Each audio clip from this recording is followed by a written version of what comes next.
আপনারা কারা কারা একা একা যখন নামাজ পড়েন, নফল হোক সুন্নত হোক বা ফরজ হোক, যখন নামাজ পড়েন প্রায় রাকাতে সূরা কুল হুয়াল্লাহ পড়েন কারা কারা? একটু হাত তোলেন তো। আচ্ছা, হাত নামান।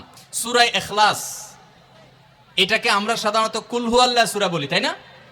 ইখলাস মানেটা কি? আমরা যেহেতু এই সূরাগুলো নামাজের মধ্যে সবচেয়ে বেশি পাঠ করি, ঠিক না বেঠিক?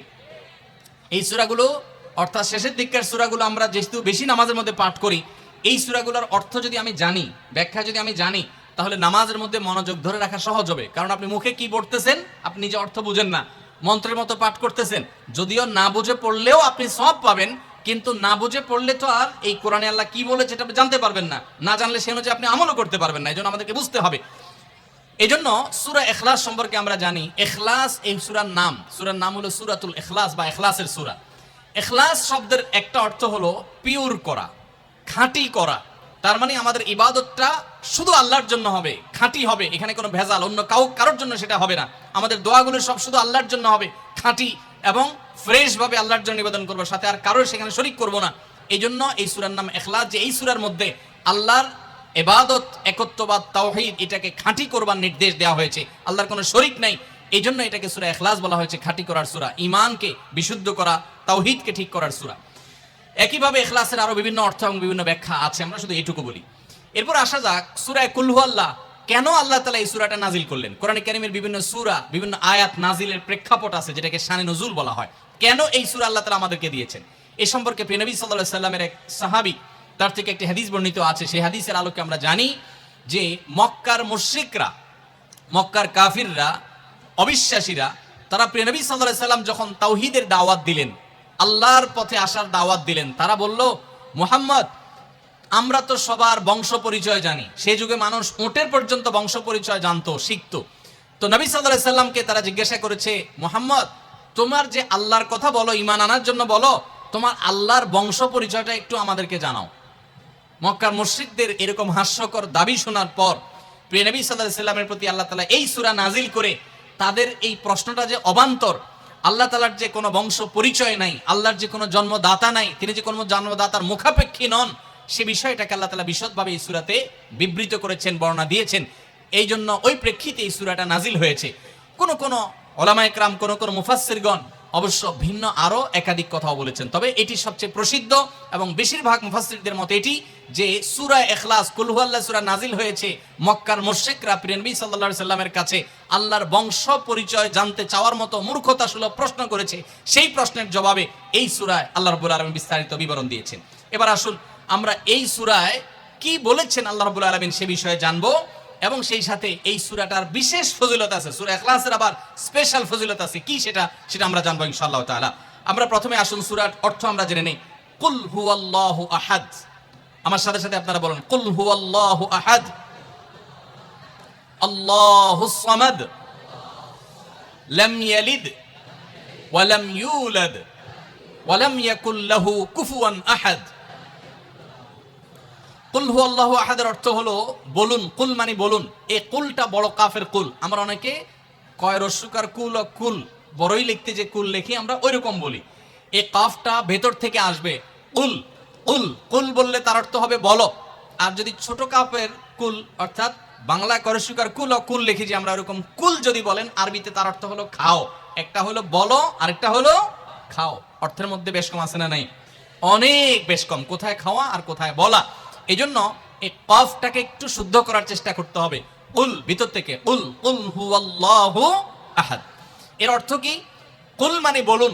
আল্লাহ তাআলা তার রাসূলকে বলছেন, হে রাসূল, আপনার ভেতরে যে বিশ্বাস আছে তাওহীদের প্রতি, সেই বিশ্বাসকে প্রকাশ করে বলুন, হুয়াল্লাহু, হুয়া মানে তিনি, আল্লাহ মানে তো আল্লাহ, বলুন যে তিনি আল্লাহ, আহাদ মানে একক, অদ্বিতীয়, তার কোনো শরিক নাই, তার কোনো অংশীদার নাই, তিনি একক।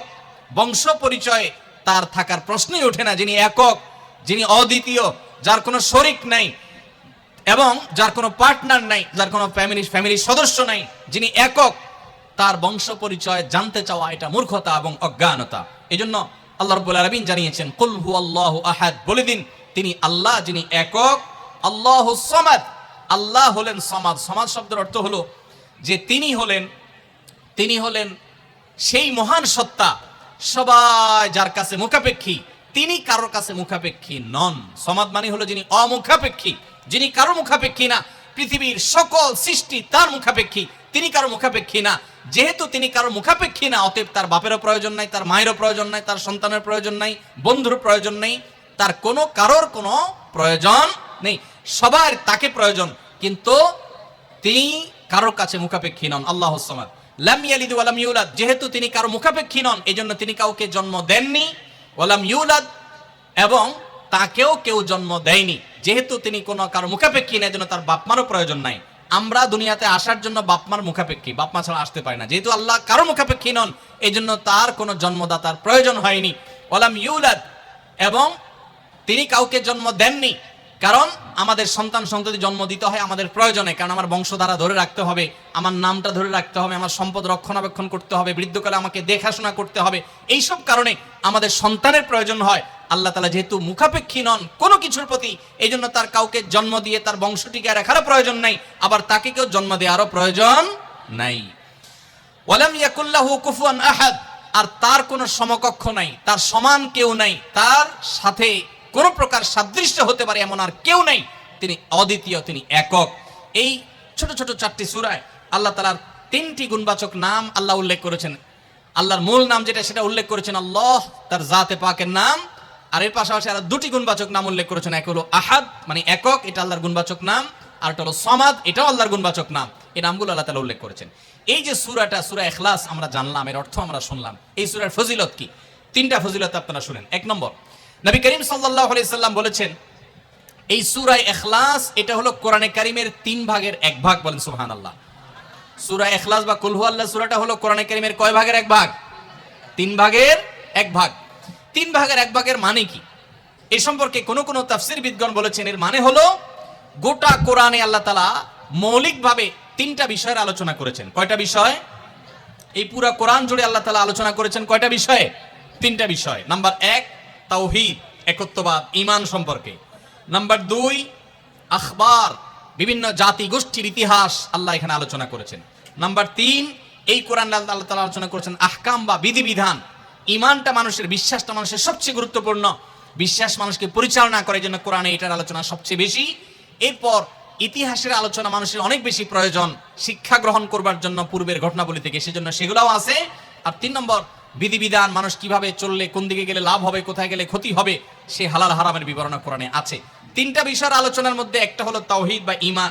এই সূরা ইখলাস এমন একটা সূরা কোরআনের, এই একটা সূরাতে পুরা সূরার 4টা আয়াতের সবগুলো আয়াতে শুধু ঈমান সম্পর্কে, শুধু আল্লাহর জাত সম্পর্কে বলা আছে। বলেন সুবহানাল্লাহ।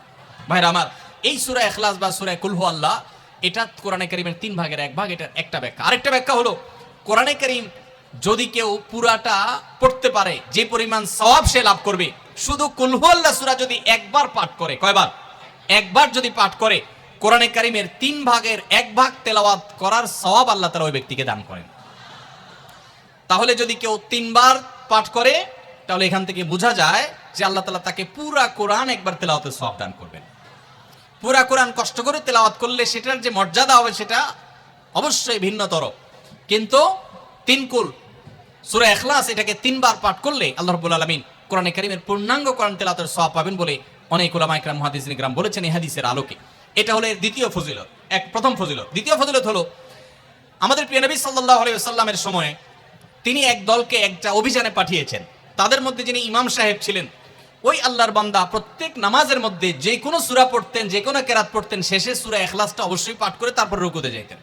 এখন সাহাবীদের মধ্যে একটা প্রশ্ন দেখা দিল যে এই লোকটা প্রত্যেক রাকাত নামাজে সূরা ফাতিহা আলহামদু সূরা পাঠ করার পর যেই সূরাই পড়েন, যেই কেরাতই পড়েন, সাথে আবার কুল হুয়াল্লাহটা কেন পড়েন? আমরা তো নবী সাল্লাল্লাহু আলাইহি ওয়াসাল্লাম কিরম করতে দেখি নাই। তখন সাহাবীরা এসে নবী সাল্লাল্লাহু আলাইহি ওয়াসাল্লামকে জিজ্ঞাসা করলেন, ইয়া রাসূলুল্লাহ, আমাদের ইমাম সাহেব যাকে আমাদের সাথে আপনি দিয়েছেন, যিনি আমাদের সাথে আছেন, এই ব্যক্তি প্রত্যেক রাকাতে অন্য যা পড়ুক আর না পড়ুক এই কুল হুয়াল্লাহ সূরাটা উনি পড়েই পড়ে, এটা উনি ছাড়ে না, এর কারণটা কি? তখন নবী সাল্লাল্লাহু আলাইহি ওয়াসাল্লাম জিজ্ঞাসা করলেন ওই ব্যক্তিকে যে তুমি কেন এই সূরা পাঠ করো? অবশ্যই অবধারিতভাবে সূরা ফাতিহা না প্রত্যেক রাকাতে ফিক্সড, অন্য কোন সূরা তো ফিক্সড না, তুমি অন্য যাই পড়ো সাথে প্রত্যেক রাকাতে কুল হুয়াল্লাহ দিয়ে শেষ করে তারপর রুকুতে যাও কেন? তখন সে সাহাবী বলেন, ইয়া রাসূলুল্লাহ, আমি কেন পড়ি? কারণ কোরআনে কারীমে এই একটা সূরা, সূরা ইখলাস বা কুল হুয়াল্লাহ সূরাটা একমাত্র সূরা যেই সূরার শুরু থেকে শেষ পর্যন্ত সবগুলো আয়াতে শুধু আমার আল্লাহর কথা বলা আছে। কোরআনের অন্য কোন সূরা এমন নাই যেই সূরার শুরু থেকে শেষ পর্যন্ত পুরো সাবজেক্ট আগার টু গোড়া পর্যন্ত সবগুলো বিষয় সবগুলো আয়াতে শুধুমাত্র আল্লাহর পরিচয় দেওয়া হয়েছে, এমন আরেকটা সূরা নেই। যেহেতু এখানে শুধু আল্লাহর কথাই বলা হয়েছে, এই জন্য এই সূরাকে আমার অনেক বেশি পছন্দ হয়, এই জন্য এই সূরাকে অনেক বেশি আমি ভালোবাসি। আমার আল্লাহর আলোচনা এখানে, অন্যান্য সূরাতে কোথাও ইতিহাস, কোথাও হালাল হারাম, কোথাও বিধিবিধান, কোথাও অন্যান্য আলোচনা আছে, কিন্তু এই সূরা শুধু আমার আল্লাহর কথা বলা আছে। এই জন্য আল্লাহর মহব্বতে এই সূরাকে আমি অনেক ভালোবাসি, কুল হুয়াল্লাহ সূরাকে। নবী করিম সাল্লাল্লাহু আলাইহি ওয়াসাল্লাম তখন বলেছেন, তোমার এই ভালোবাসার কারণে আমার কাছে ওহী আল্লাহ পাঠিয়েছেন যে আল্লাহ তাআলা তোমাকে স্পেশালি ভালোবাসেন। এবং অন্য বর্ণনায় আসছে নবী সাল্লাল্লাহু আলাইহি ওয়াসাল্লাম বলেছেন, হুব্বুকা ইয়াহা ইউদখিলুকাল জান্নাহ, তুমি এই সূরাকে যে ভালোবাসো, এই ভালোবাসার কারণে আল্লাহ তাআলা তোমাকে জান্নাতে প্রবেশ করাবেন, সে ওয়াদা করেছে। অতএব ভাইরা আমার, সূরা ইখলাস বা কুল হুয়াল্লাহ সূরাকে স্পেশালি আমরা মহব্বত করব, ঠিক আছে না ইনশাআল্লাহ? এই সাহাবীর পাশাপাশি মদিনায় আরেক সাহাবী, তিনিও ইমামতি করতেন এবং ইমাম হিসাবে দায়িত্ব প্রাপ্ত ছিলেন নবী সাল্লাল্লাহু আলাইহি ওয়াসাল্লাম তরফ থেকে, তিনিও একই কাজ করতেন। তার ব্যাপারে নবী সাল্লাল্লাহু আলাইহি ওয়াসাল্লামের একই রকমের জবাব দেওয়ার কথা আমরা হাদিস থেকে জানতে পারি। সেখান থেকে সূরা ইখলাসের মর্যাদা বোঝা যায়। আমরাও অনেকে সূরা ইখলাস প্রায় রাকাতে পড়ি, আছে না নাই? আপনারা কারা কারা একা একা যখন নামাজ পড়েন, নফল হোক, সুন্নত হোক বা ফরজ হোক, যখন নামাজ পড়েন প্রায় রাকাতে সূরা কুল হুয়াল্লাহ পড়েন? কারা কারা একটু হাত তোলেন তো। আচ্ছা, হাত নামান। খুশি হইয়া হাত তুলছেন, মনে করছেন প্রশংসা পাবেন। প্রশংসা না, বরং একটা বদনাম পাওয়ার ভয় আছে। হাতটা তোলাইছি আমি, আপনারা মনে করছেন সবসময় হাত তুললেই শুধু জিতা যায়। দেখেন, যারা সূরা ইখলাসকে মহব্বত করে, এই যে ঘটনা আমরা শোনালাম নবী সাল্লাল্লাহু আলাইহি ওয়াসাল্লাম, এটা জেনে যে আমার আল্লাহর আলোচনা আছে এই সূরায়, অন্য কোনো আলোচনা নাই, আল্লাহর পরিচয় উল্লেখ করা আছে, আল্লাহর বৈশিষ্ট্য এবং ক্ষমতার উল্লেখ আছে, সেই মহব্বতে যদি কেউ সূরা ইখলাসকে মহব্বতের সাথে ধীরে ধীরে পড়ে, তাহলে তো তিনি অবশ্যই আল্লাহর কাছে বিশেষ মর্যাদা পাবেন। ওই সাহাবীর মতো আল্লাহর ভালোবাসা পাওয়ার সম্ভাবনা জোরালো। তবে আমাদের বেশিরভাগ মানুষ কুল হুয়াল্লাহ সূরা দিয়ে নামাজ পড়ে নামাজ শর্ট করার জন্য, ঠিক না বেঠিক? তাহলে এবার যদি আমি বলি কারা কারা নামাজ সংক্ষেপ করার জন্য কুল হুয়াল্লাহ সূরা দিয়ে নামাজ পড়েন, তাহলে দেখা যাবে হাত ওগুলো আবার উঠছে। তাহলে সংক্ষেপ করার উদ্দেশ্যে সূরা কুল হুয়াল্লাহ পড়লে সেটার কারণে আল্লাহর কাছে সওয়াব পাবেন না, বরং আপনার নামাজের মর্যাদা আরো কমবে। নামাজ কি সংক্ষেপে করতে হয় না লম্বা সময় নিয়ে করতে হয়? আমরা খাওয়াটা খুব ধীরে সুস্থে খাই, ঘুমটা খুব ঠান্ডা মাথায় যায়, কাজ কাম খুব ঠান্ডা মাথায় করি, শ্বশুরবাড়ি গেলে খুব আস্তে ধীরে যাই, সব কাজগুলো আমরা ধীরে সুস্থে করা পছন্দ করি। শুধু নামাজের বেলা আসলে, জিকির তসবির বেলা আসলে আমরা 4G 5G গতিতে, তুফান মেইলের গতিতে যত তাড়াতাড়ি সম্ভব করার চেষ্টা করি। সব জায়গায় গতি ভালো না, মোবাইলের নেট স্পিডের গতি ভালো বুঝলাম, কিন্তু তেলাওয়াত যে যত ধীরে ধীরে করবে, নামাজ যে যত আস্তে আস্তে পড়বে, আপনি মসজিদে লক্ষ্য রাখবেন, আপনার মসজিদে যেই লোকটার নামাজে সবচেয়ে বেশি সময় লাগায়, যেই লোকটার 2 রাকাত নামাজে সবচেয়ে বেশি সময় ব্যয় করে, আপনি নিশ্চিত ধরে নেবেন এই লোকটার নামাজি হিসাবে তত আল্লাহর কাছে প্রিয় এবং শ্রেষ্ঠ। অতএব সময় নিয়ে নামাজ পড়বো তো ইনশাআল্লাহ।